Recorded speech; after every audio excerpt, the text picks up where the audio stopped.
Assalamualaikum warahmatullahi wabarakatuh. Kembali lagi bersama saya Elit Mamai Marliani, CGP Angkatan 7 dari SD 1 Pananjung, Kecamatan Pamulihan, Kabupaten Garut. Kali ini saya akan melaksanakan tugas aksi nyata modul 1.4 budaya positif tentang menyebarkan pemahaman dan pengalaman budaya positif. Latar belakang adalah budaya positif adalah nilai-nilai keyakinan dan kebiasaan-kebiasaan di sekolah yang berpihak pada siswa agar siswa dapat berkembang menjadi pribadi yang kritis, penuh hormat dan bertanggung jawab.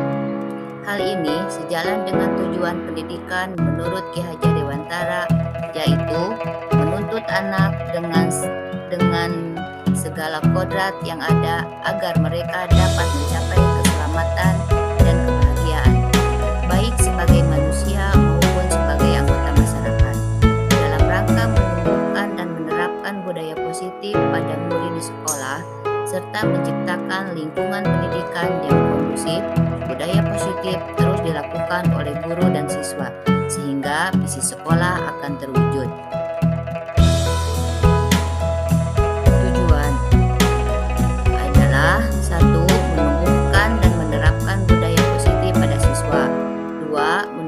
Karakter-karakter siswa yang sesuai dengan karakter profil Pancasila. 3. Mewujudkan profil pelajar Pancasila pada siswa sesuai dengan visi sekolah. 4. Memfasilitasi murid untuk dapat menyampaikan aspirasinya. Tolak ukur dari aksi nyata ini yaitu siswa dapat menyusun keyakinan kelas dan dipajang di dinding kelas. Siswa dapat menerapkan budaya positif secara konsisten. 3. Siswa dapat melaksanakan keyakinan yang telah disepakati dengan kesadaran diri. 4. Terwujudnya pembiasaan-pembiasaan baik sehingga tercermin karakter profil pelajar Pancasila. Lini masa tindakan. Sosialisasi kepada seluruh warga sekolah meliputi kepala sekolah, guru, dan peserta didik terkait disiplin positif, kesepakatan kelas, dan profil pelajar Pancasila. 2. Membimbing siswa menyusun kesepakatan kelas. 3. Siswa menempelkan kesepakatan kelas di dinding kelas. 4. Siswa melaksanakan kesepakatan kelas dengan konsisten. 5. Menumbuhkan, menanamkan, dan membiasakan nilai-nilai profil pelajar Pancasila. Hasil aksi nyata. Saya melakukan aksi nyata dengan membimbing siswa menyusun kesepakatan kelas. Semua siswa berhak memberikan pendapatnya masing-masing. Lalu ditulis di kertas berwarna, kemudian ditempel di depan kelas, lalu untuk disepakati bersama. Ditempel di dinding kelas dan dilaksanakan bersama. Kegiatan membentuk keyakinan kelas ini melalui kesepakatan kelas membuat siswa lebih bertanggung jawab pada keyakinannya, juga menumbuhkan rasa percaya diri karena mereka terlibat langsung dalam mengambil keputusan di kelas. Kegiatan pengimbasan kepada rekan sejawat, mengajak rekan sesama guru, memahami pentingnya menerapkan budaya positif, dan bersama-sama menerapkan budaya positif di sekolah. Saya juga mengajak rekan guru untuk menyusun kesepakatan kelas sebagai penerapan budaya positif. Di sini ada hasil dokumentasi aksi nyata. Selamat pagi anak-anak. Pagi. Kali ini kita akan belajar sambil bermain, ya, membuat kesepakatan kelas dengan kelas impian. Nah, sekarang Ibu akan membagikan kertas. Kalian membuat atau menulis kelas impian. Apa kelas impian kalian? Nah,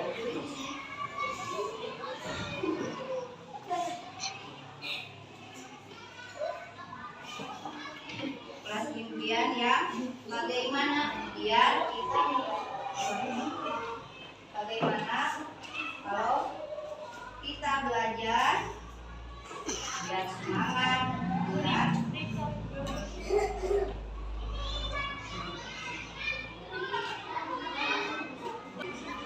Yang kuning untuk kelas impian. Yang hijau untuk kesepakatan kelas. Kuning kelas apa? Kelas impian. Yang hijau untuk kesepakatan kelas.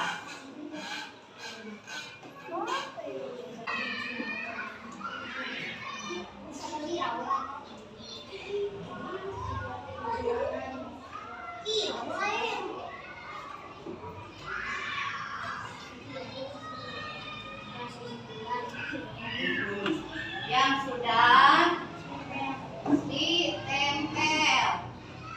Tadi ini warna apa?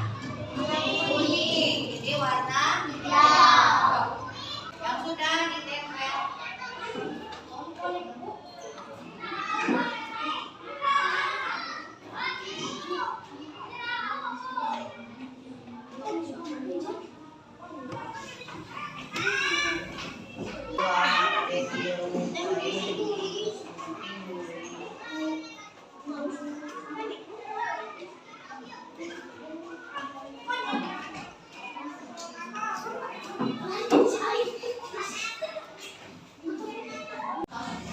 Tos. Selamat pagi anak-anak.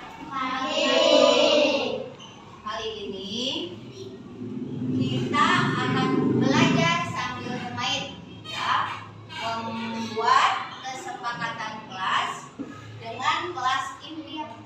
Nah, sekarang Ibu akan membagikan kertas.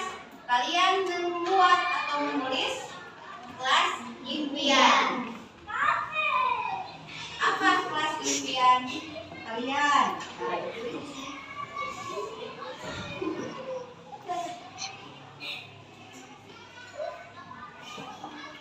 Kelas impian yang bagaimana biar kita kalau kita belajar biar semangat, berat.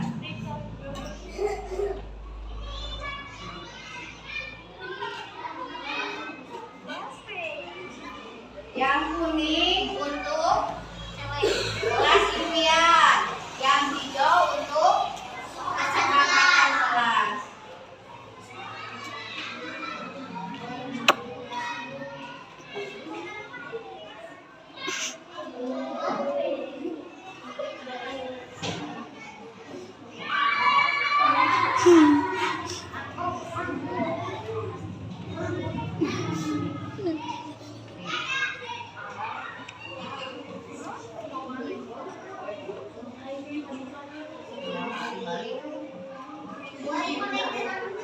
Kuning kelas apa?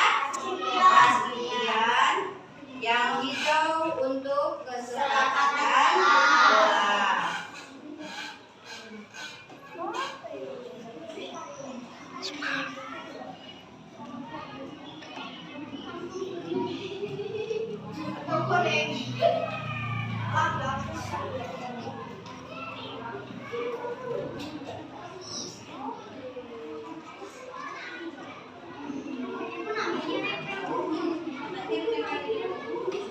Iya, ditulis.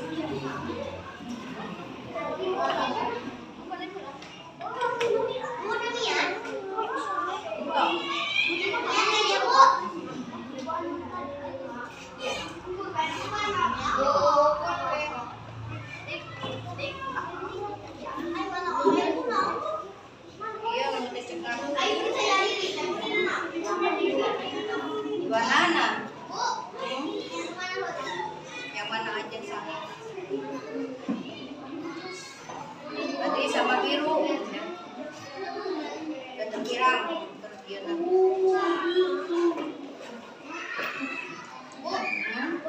Iya.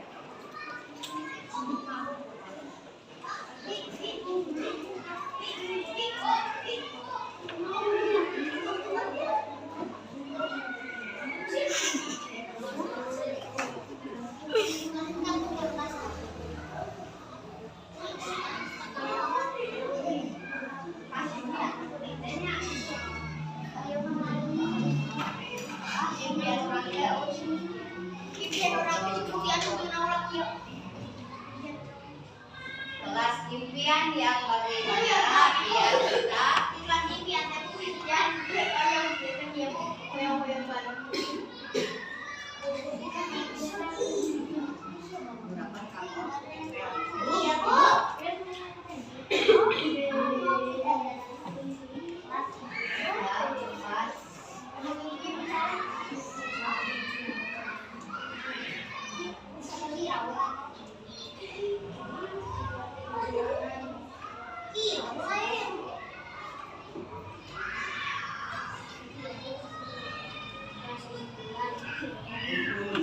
Yang sudah ditempel.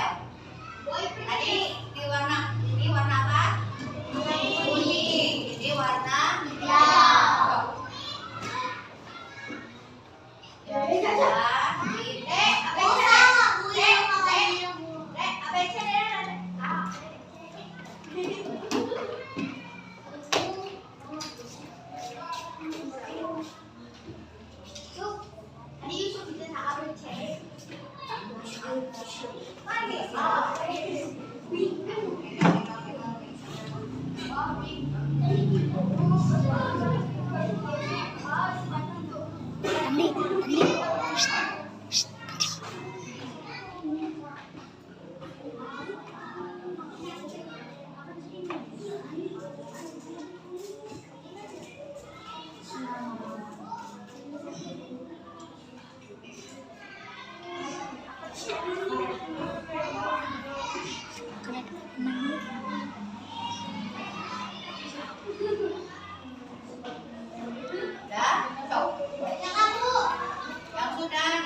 Yang hijaunya. Yang hijau.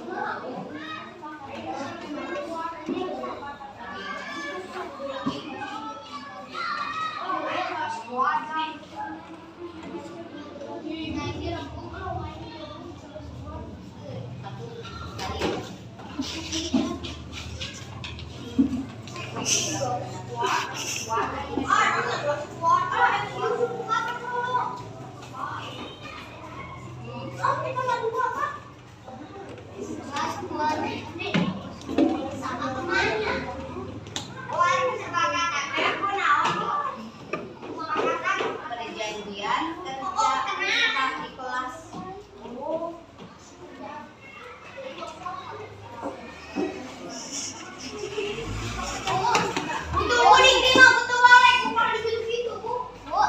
Entah, Bu.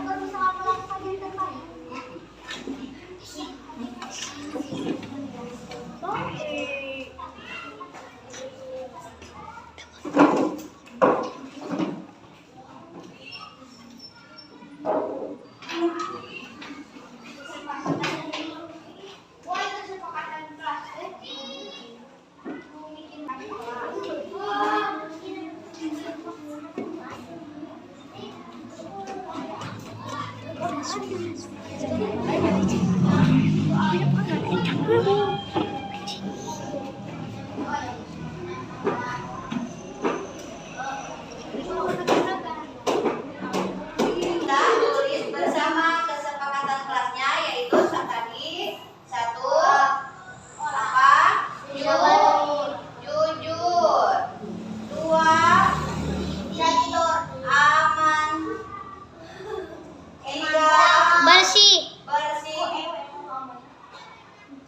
4 bekerja sama. Bekerja sama. Bekerja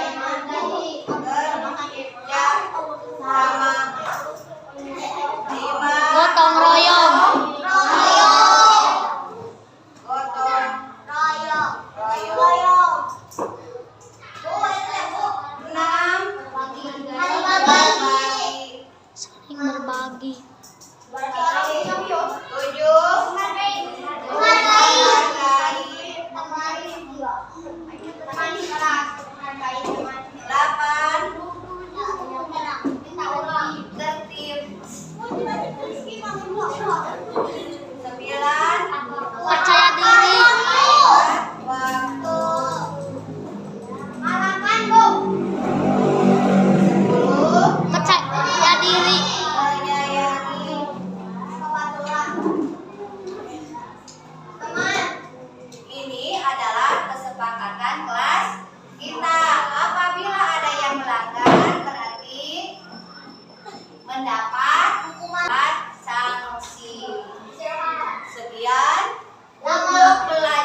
kesempatan kali ini ya, kita akan mengikuti yaitu aksi nyata calon guru penggerak dengan modul 1.4 yaitu budaya positif, menyebarkan pemahaman dan pengalaman budaya positif yang nanti akan dipaparkan secara jelas oleh teman kita yaitu Bu Elis Mamai SPD, yang mana beliau itu merupakan calon guru penggerak. Mungkin itu saja sebagai pembukaan. Yang selanjutnya untuk pemaparan saya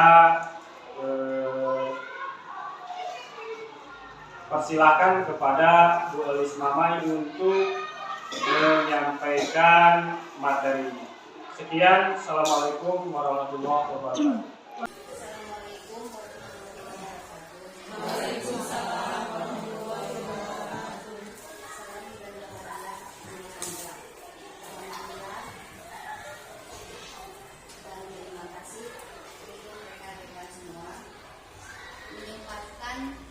Waktu di mana pada kali ini saya ditugaskan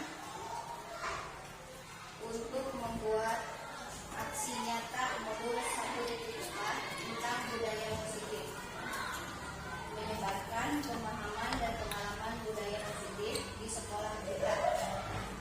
Sebelumnya, selamat datang para guru hebat.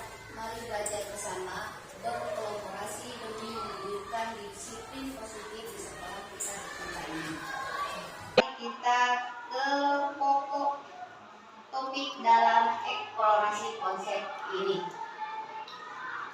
2.1 Perubahan paradigma belajar. 2.2 Disiplin positif. 2.3 Keyakinan kelas.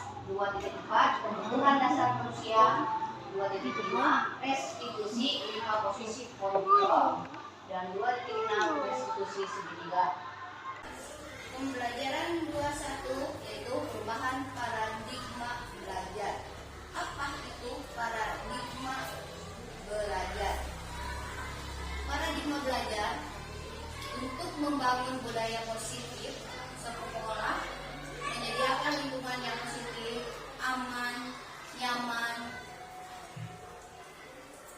agar murid dan kita sebagai pendidik mampu berpikir, bertindak, dan menciptakan dengan merdeka, mandiri, dan bertanggung jawab. Salah satu strategi yang perlu ditinjau ulang adalah bentuk disiplin yang dijalankan selama ini di sekolah-sekolah kita. Misalkan menghukum, memberi aturan anak supaya kepada kita untuk bahasa saudara ngabubuk tak kurang. Upamiri piwarang, buang sampah, negeri piwarang, segala sesuatu hal. Bagaimana seharusnya kita sebagai guru menghadapi murid tersebut? Di sini ada 4 teori kontrol paradigma. 1. Ilusi guru mengontrol murid. 2. Ilusi bahwa kritik dan membuat orang merasa bersalah dapat menguatkan karakter. 3. Ilusi bahwa semua perbuatan positif efektif dan bermanfaat. 4. Ilusi bahwa orang dewasa memiliki hak untuk memaksa. Ilusi guru mengontrol murid. Pada dasarnya, kita tidak dapat memaksa murid untuk berbuat sesuatu jikalau murid tersebut memilih untuk tidak melakukannya. Walaupun anak tersebut tidak mencintainya, misalkan olahraga, anak tersebut tidak mau sepak bola atau tidak mau olahraga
Penguatan positif atau bujukan adalah bentuk-bentuk kontrol segala sesuatu untuk mempengaruhi murid akan mengulangi suatu perilaku tertentu.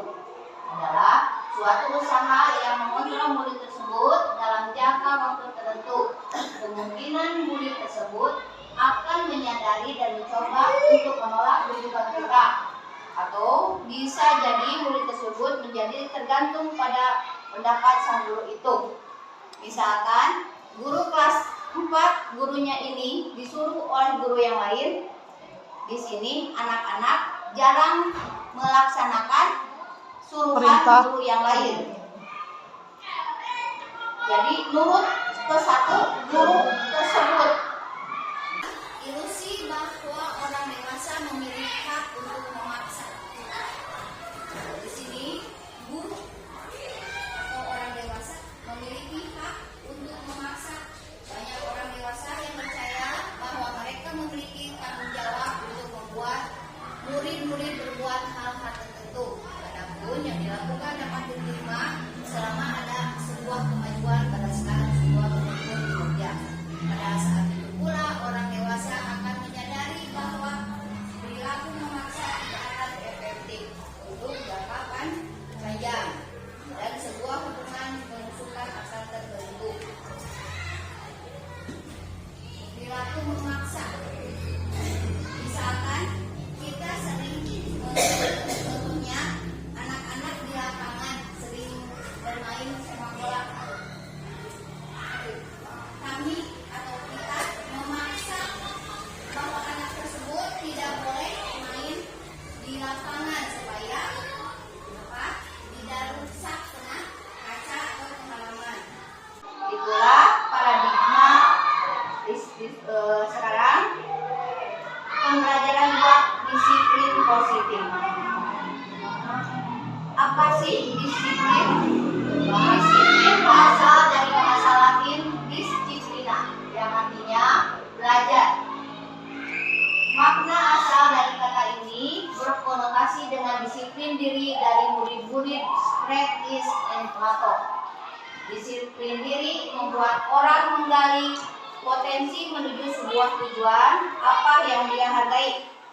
Namun, dalam budaya kita, makna kata disiplin telah berubah menjadi sesuatu yang dilakukan seseorang pada orang lain untuk mendapatkan kepatuhan, kecenderungan umum, yaitu menghubungkan kata disiplin dengan ketidaknyamanan, bukan dengan apa yang kita hargai atau pencapaian suatu tujuan mulia. Selanjutnya, budaya positif. Budaya positif adalah suatu kebiasaan yang bernilai positif di dalamnya, mengandung sejumlah kegiatan yang konsisten dari setiap stakeholder yang ada.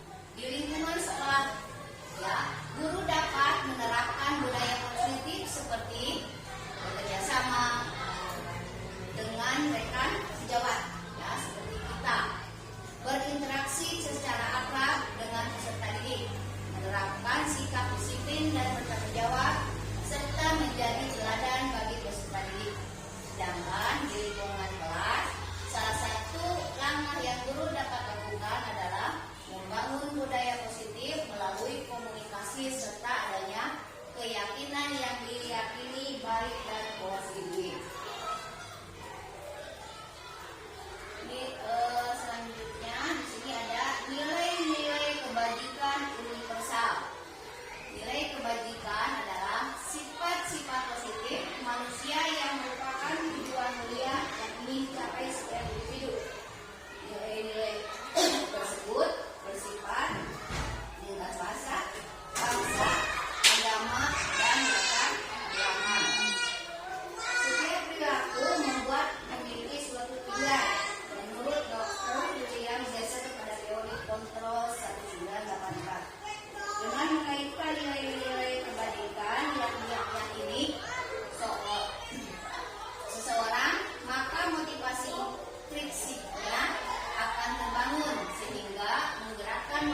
setiap hari Jumat kita selalu mengadakan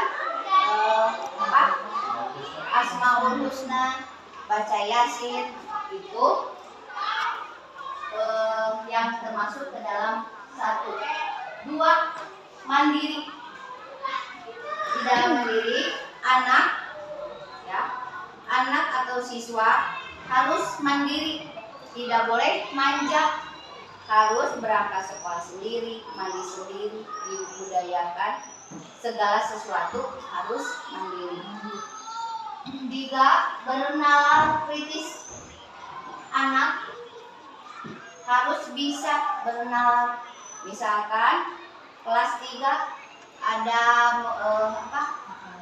hafalan setiap hari ya. Dari kelas 1 sampai kelas 6 suka ada hafalan pendek, ayat-ayat pendek. Itu termasuk ke dalam bernalar kritis, atau membaca Al-Asmaul Husna, itu juga termasuk ke dalam bernalar kritis. Di dalam matematika, pelaraban ya, itu juga termasuk ke dalam penalaran kritis. 4, berbineka global. Di sini kita dikarenakan orang tuanya banyak yang belum memiliki HP, jadi anak-anak kebanyakan belum mengenal ya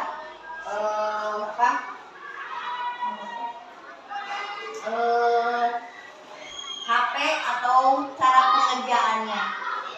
Seharusnya dalam profil pembelajaran Pancasila ini, anak-anak tidak boleh ketinggalan zaman. Ya, harus kita memperkenalkan kebinekaan global itu, bagaimana cara pemakaian HP, bagaimana cara pemakaian laptop, itu diwajibkan ke siswa dalam era globalisasi saat ini. 5, bergotong royong. Alhamdulillah di kita sering ya diadakan gotong royong atau kerja sama. Setiap hari kita selalu bergantian dari kelas 1 sampai kelas 6. Bergotong royong memungut sampah, bergotong royong piket bersama, bergotong royong kerja kelas, membersihkan kelas. 6, kreatif. Kreatif di sini selain dari pembelajaran, anak-anak diusahakan kreatif dalam keterampilan olahraga, pramuka, dan sebagainya. Pembelajaran 3, eksplorasi konsep keyakinan kelas. Apa sih keyakinan kelas? Di sini pembentukan keyakinan kelas memiliki dampak yang besar terhadap keberhasilan pembelajaran. Apabila guru dan murid membuat keyakinan kelas yang dilaksanakan dengan penuh kesadaran, maka akan berpengaruh pada perubahan tingkah laku peserta didik. Perubahan tingkah laku ini akan bertujuan pada terbentuknya budaya positif di sekolah. Itu keyakinan yang baik tidak hanya digunakan dalam pembelajaran saja, namun perlu juga diterapkan dalam kehidupan sehari-hari. Dengan demikian, untuk membangun budaya positif di sekolah, langkah yang dapat ditempuh adalah memulai dengan membangun budaya positif di kelas melalui komunikasi efektif. Jadi, kita sebagai guru harus membuat keyakinan kelas supaya pembelajaran kita itu efektif, aman, dan berhasil. Di sini guru dapat membuat keyakinan kelas seperti contoh di sini yang telah saya terapkan, cara membuat kesepakatan kelas. Merupakan kesepakatan kelas 4, jujur, berbagi, menghargai, percaya diri, tepat waktu, bekerja sama, bertanggung jawab, saling menghormati, menjaga kebersihan, peduli, berusaha menjadi yang terbaik. Apabila anak dari kelas kita melanggar dari kesepakatan ini, kita tidak boleh memarahinya. Cukup kita memanggil anak tersebut dan menanyakan kenapa sampai melanggar keyakinan kelas ini. Keyakinan kelas adalah suatu yang diyakinkan bersama, yang berasal dari penyatuan pikiran untuk menjadi nilai-nilai kebaikan untuk diturunkan di kelas-kelas, dan berasal dari keinginan untuk membentuk budaya positif. Menurut disiplin Ki Hajar Dewantara bisa dicapai ketika ada disiplin diri. Seorang dengan motivasi internal bisa mencapai kemerdekaan dalam belajar dan memiliki disiplin yang kuat.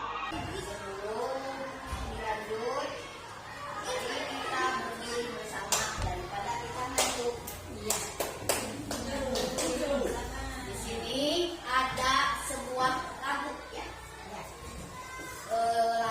Lagunya versi anak gembala. Aku adalah anak gembala. Yuk. Kami adalah guru SD satu Pananjung, selalu semangat, pantang menyerah karena kami guru yang hebat, tak pernah lelah.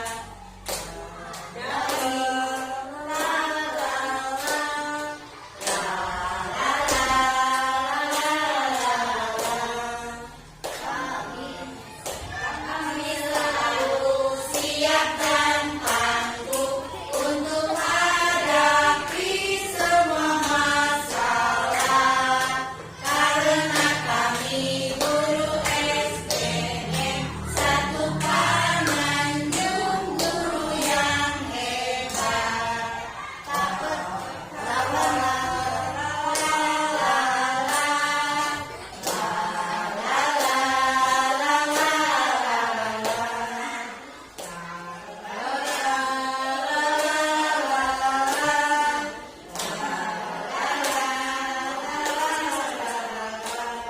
Guru Sekolah Pananjung.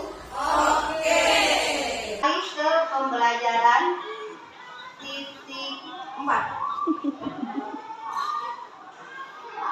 Kebutuhan dasar manusia. Dalam budaya positif, selain ketiga tadi, di sini adalah kebutuhan dasar manusia.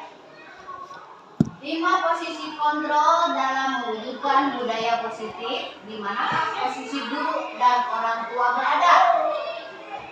Guru dan orang tua mempunyai visi sama dalam menuntut anak mencapai tujuan yang diharapkan, membawa keselamatan dan kebahagiaan.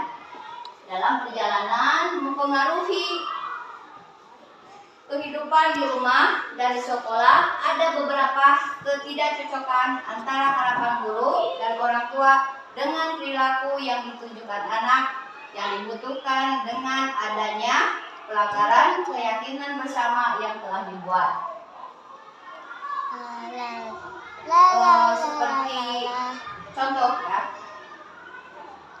sering kita alami sebagai pendidik, sering cekcok atau tidak sejalan dengan orang tua secara disiplin terhadap anak tersebut. Orang tua ke sini, kita ke sini. Di sini guru seharusnya bersama orang tua atau orang tua bersama guru harus sejalan,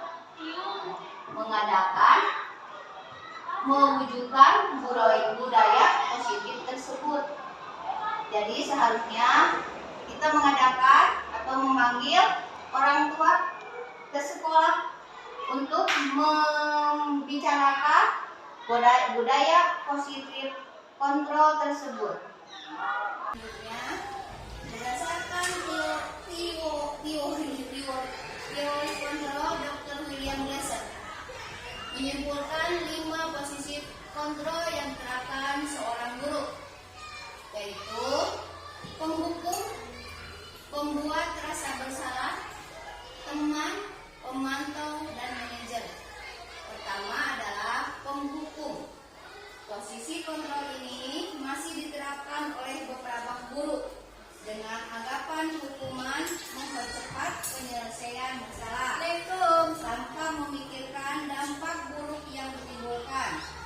Seorang penghukum biasanya melontarkan pertanyaan-pertanyaan yang menyakitkan disertai gestur tubuh yang menghardik, memelotot, jadi ambek, bobolotot. Murid dapat menjadikan pendendam. Ketika kita memarahi anak, ketika kita mencaci anak tersebut salah, di sanalah timbul dari anak tersebut rasa dendam. Walaupun kita tidak melihatnya atau tidak merasakan anak tersebut dendam terhadap kita. 2. Membuat rasa bersalah. Pada posisi ini, guru akan berkata lebih lembut. Guru akan menciptakan keheningan yang membuat orang lain merasa tidak nyaman, rasa bersalah, bahkan rendah diri. Posisi kontrol tersebut berdampak pada penilaian diri yang buruk. Murid akan merasa bersalah dan tidak berharga. Tidak seperti dampak posisi penghukum, murid dapat menumpahkan segala amarah meskipun dengan cara negatif. Murid dengan merasa tertekan seperti ini yang tiba-tiba dapat meletus amarahnya sehingga dapat menyakiti diri bahkan orang lain. Kalau berkelahi, ya, di sini kalau berkelahi, supaya anak tersebut tidak gampang maling amat, seharusnya kita secara perlahan, secara memberikan yang kasih sayang dulu, jadi bukan langsung amok. Harus hati ke hati dulu mempertanyakan apa permasalahannya. 3. Teman. Pada posisi kontrol ini, guru tidak akan menyakiti murid, namun akan tetap berupaya mengontrol melalui persuasi. Guru akan bersikap akrab, berkata ramah, dengan gestur merapat pada murid dan tersenyum genakak. Jadi kita harus tersenyum, selalu ramah, walaupun anak tersebut memiliki kesalahan. 4. Pemantau atau posisi mengawasi. Ketika mengawasi, guru bertanggung jawab atas perilaku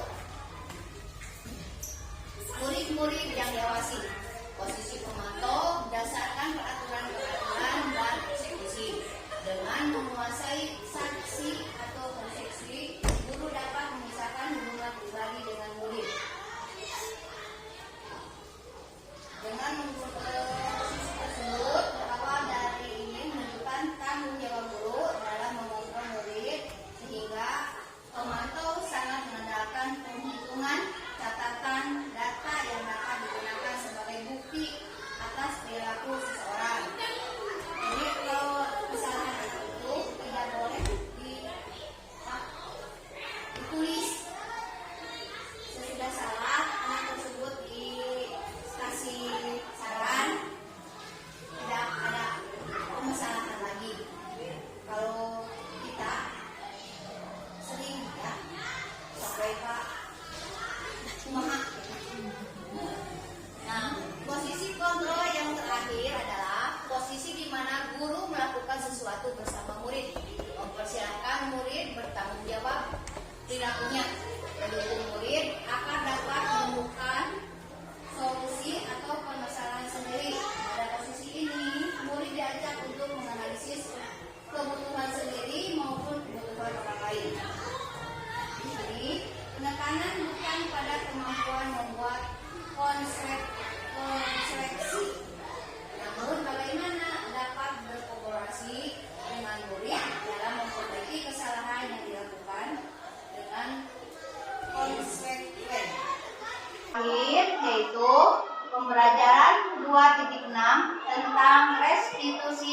segitiga.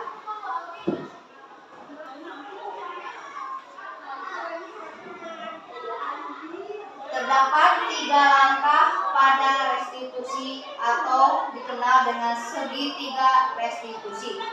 1. Menstabilkan identitas. 2. Validasi tindakan yang salah. 3. Menanyakan keyakinan. Ketiga langkah ini diekspresikan.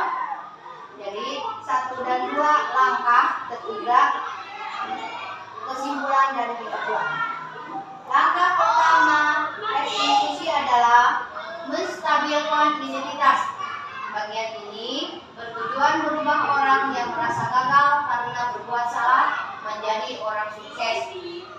Kita harus mampu meyakinkan mereka, misalnya dengan kata, tidak apa-apa, ibu juga pernah atau bapak juga pernah melakukan kesalahan yang sama seperti kalian. Ketika seorang dalam kondisi emosional, maka otak tidak mampu berpikir rasional. Kondisi ini sangat tepat kita gunakan untuk menstabilkan identitas. Kita membantu menenangkan mereka dan mencari solusi untuk permasalahannya. Langkah kedua, memvalidasi tindakan yang salah. Pada langkah kedua ini,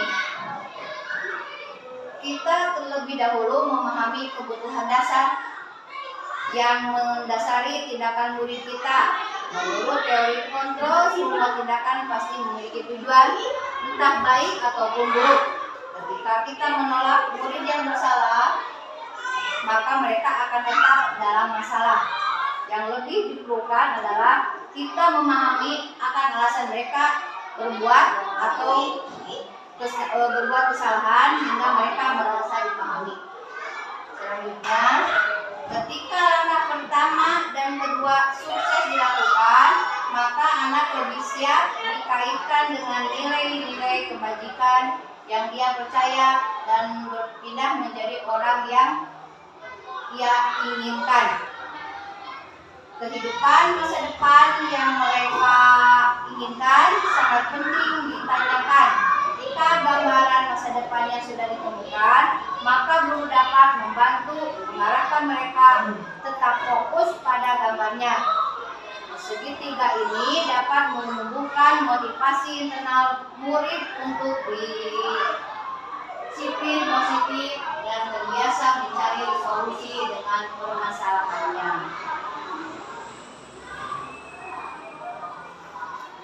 Sekian, terima kasih. Salam guru penggerak Indonesia Maju.